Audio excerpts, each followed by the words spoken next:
Hello, everyone, and welcome to the American Dairy Science Association. Today, we are featuring several students that have been giving posters and oral presentations here at the ADSA, and we're going to be featuring 20 of them this week. And so, right now, we have with us is Tanya France from Cornell University. Welcome, Tanya, to the Real Science Exchange.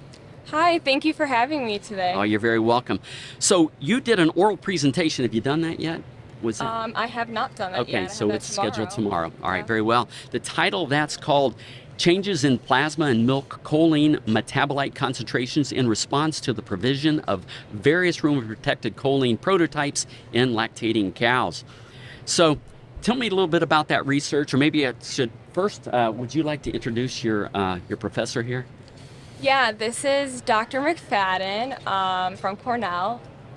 Yep. Yeah, so I've been working with Tanya now for 2 years.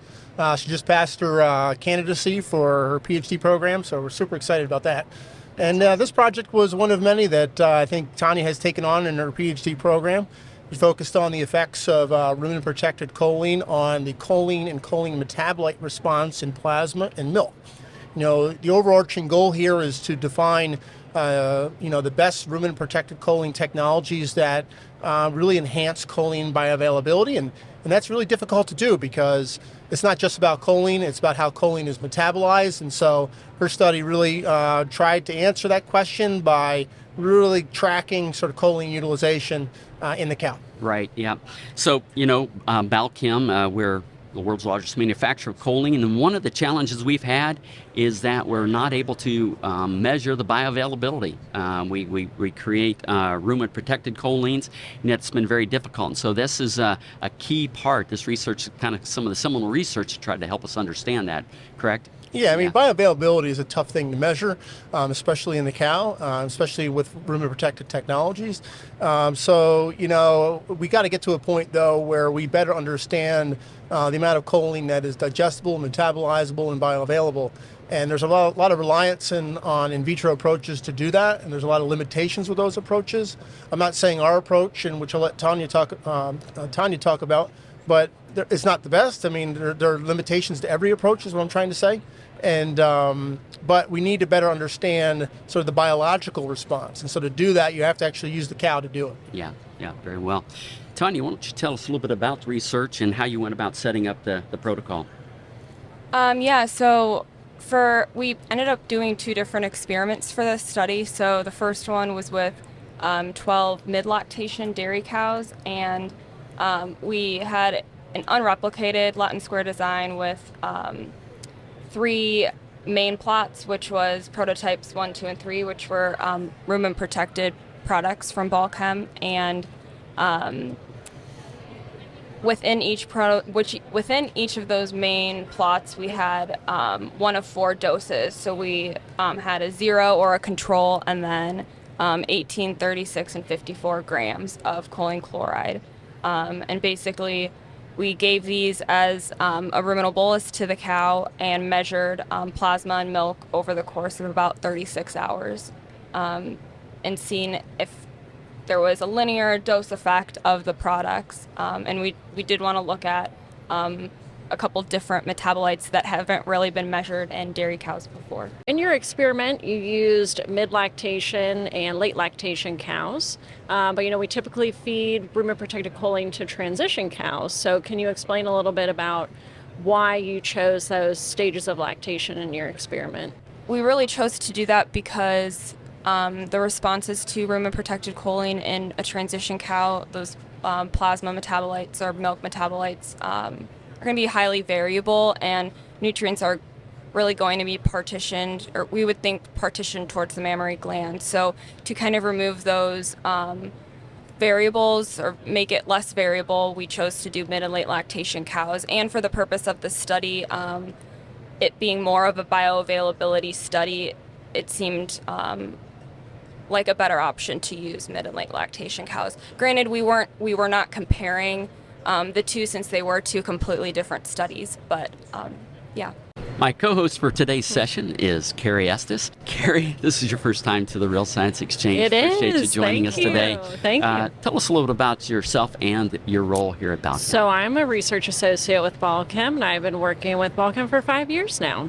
So Very well. Do you have any questions for us today? yeah, so Scott already jumped the gun on some of my questions, so thanks. But I wanted to ask about rumen-protected methionine, right? There's a lot of talk about that, methionine versus choline. So did you supplement with rumen-protected methionine in this experiment? We did not supplement with rumen-protected methionine, so the diets were considered deficient in methionine, and the purpose of doing that was we, again, didn't want these variables influencing the effects of choline being utilized by the cow. So really, honestly, for that purpose, we chose to have a deficient diet. We wanted the cow to be able to utilize choline as it would normally without kind of competing with methionine, I guess you could say. That makes sense. Yeah. And I'll just add to that and say that, if we were to do a study like that, where we were to compare rumen-protected choline versus rumen-protected methionine on sort of methyl donors and choline utilization, there's some overlap there in that methionine cycle helps contribute to sort of endogenous choline synthesis as a phospholipid, as phosphatidylcholine. But there's things that choline does that are very unique that methionine really can't contribute to. And so there's probably merit to studying those things simultaneously, but that's something just we didn't do. You had mentioned before, Joe, that there are challenges with some of the in vitro methodologies that people are using, and you even said that yours is not perfect. So what do you see the future for developing and understanding this kind of a technique that you're using? Where do you see it going in the future? What kind of research is going to be required to get it to the point where we can have a reliable way to test and measure choline availability, bioavailability, whatever you want to call it? I'd first start with more in vivo studies, that look at digestible choline. So we're sort of looking at sort of fecal choline output in response to these products in relationship to how much they're fed, and that will give us at least one good understanding of what's being digestible. But then we better need to understand what's going on post-ruminally as well. I mean, one of the things that Tanya was showing in this particular study was an increase in a metabolite called trimethylamine oxide, or TMAO, and that is actually a product of choline degradation, and it happens in the rumen and it happens in the intestine. And we really don't understand yet how much, sort of what the extent of that choline degradation to TMAO is. But if we can try to quantify that, we might have an in vivo tool in the future to be able to assess sort of choline degradation in vivo. And I think that's going to be a powerful tool, because then you could potentially just use a milk sample or urine sample, and then that would be great for product comparison kind of experiments, but also figuring out dietary approaches to enhance choline bioavailability by reducing degradation of choline. Mm-hmm. I think that a lot of people in the marketplace believe that all cholines are the same, rumen-protected cholines. Have you had the opportunity to take a look at different ones, and are there, in fact, differences? Yeah, I could say that across a variety of products, you're going to have different amounts of rumen protection. You're probably going to have different extents of intestinal release, and you're going to have a different degree of bioavailability. And I would say that based on sort of my observations, that's a wide range. There's a lot of differences. And so I would love to see the literature be more transparent in terms of what is digestible, and I think we need more data, that we need more science behind that. And I know there's a lot of push to sort of recommend choline feeding on a grams per day of as fed, but I'd like to see that field move forward towards a digestible and metabolizable choline basis. That would be really, really great for the future of the field. Yeah, thank you. Tanya, do you have any plans for choline bioavailability research? Are you moving on to the next thing? Am I allowed to? Yeah, I'll say we're doing things. I mean, this is you're presenting this to the world, okay, Scott? So we got to be protect The a couple world and things. beyond. Okay, so yeah, I mean, we're working on that. There's things out there. There are technological approaches that we could use to better understand choline utilization, and those are things that we're doing. That's a very political answer, politically correct answer. All right, Yeah. great.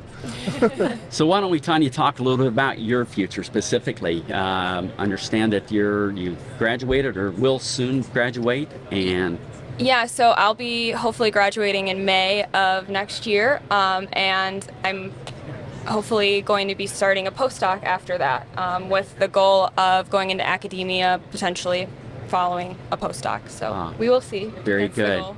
Very good. Well, the future's bright for the ag industry. Bright minds like yourself, we want to thank you for coming today, joining us here at the Real Science Exchange. Joe, this is at least your second trip here. Yeah. Thank you. It's great to see you I think I was again. part of the first one. I think you were. Yeah, I remember that Absolutely. one. That was a fun one. That was a fun one. All right. Thanks, folks. We'll see you next Thank time. you. Thank you. We'd love to hear your comments or ideas for topics and guests, so please reach out via email to anh.marketing@balchem.com with any suggestions, and we'll work hard to add them to the schedule. Don't forget to leave a 5-star rating on your way out. You can request your Real Science Exchange t-shirt in just a few easy steps. Just like or subscribe to the Real Science Exchange and send us a screenshot along with your address and t-shirt size to anh.marketing@balchem.com. Balchem's Real Science Lecture Series of webinars continues with ruminant-focused topics on the first Tuesday of every month, monogastric-focused topics on the second Tuesday of each month, and quarterly topics for the companion animal segment. Visit balchem.com/realscience to see the latest schedule and to register for upcoming webinars.